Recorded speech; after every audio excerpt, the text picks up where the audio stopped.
Hello everyone, it's Hazel West. I'm an indie author, the author of On a Foreign Field, Wolf's Blood, and others. I'm here to give you a preview reading of my new book, Blood Ties, the first book in the Modern Tales of Nafina. It is a story about the Irish folk heroes of legend, Nafina, who were great warriors back in the day, kind of like King Arthur and his knights. But mine is set during the modern day, as an urban fantasy and alternate history. So I am going to read to you an excerpt that I hope you will like very much. Make it count, I muttered as we heard the goblins coming closer. I knew they could smell us, and that we weren't going to be hidden for much longer. I realized I could also smell them now, their strange scent of moss and earth, mixed with the sharper tinge of fear and anticipation running through their veins. I could hear Keevan's heart pumping fast and watched him tense, ready for the fight that was coming. Let's meet them like warriors, Eamon said, and we nodded. He raised the hood of his sweatshirt he was wearing under the jacket to hide his face. The goblins were almost upon us now. We all readied ourselves for the charge. 1. Eamon started to count. 2.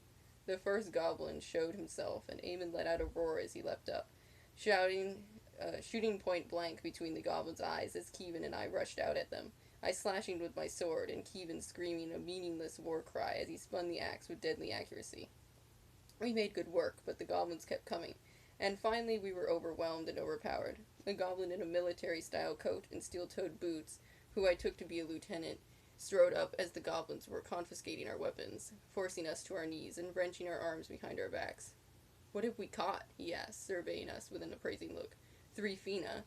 The goblin holding me on my knees yanked my coat off of my left shoulder to reveal my Brotherhood knot tattoo. The one holding Keevan did the same. They don't all smell like fey blood to me, the one holding me growled softly.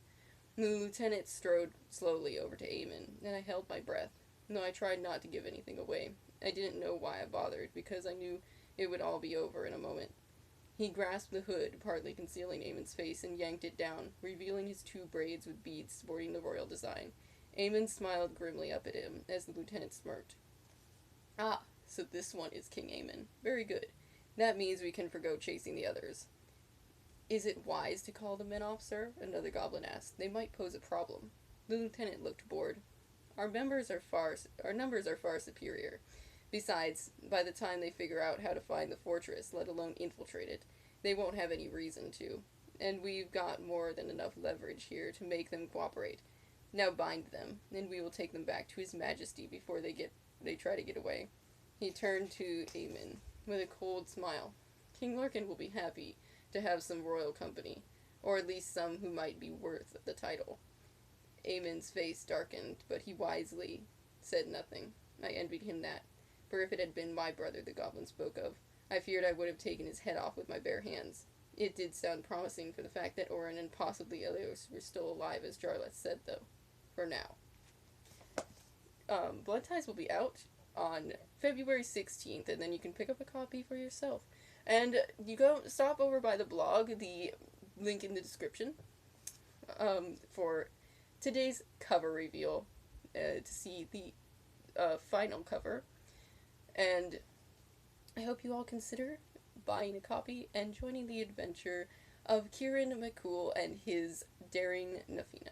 So, thank you for listening, and I'll see you all later. Bye.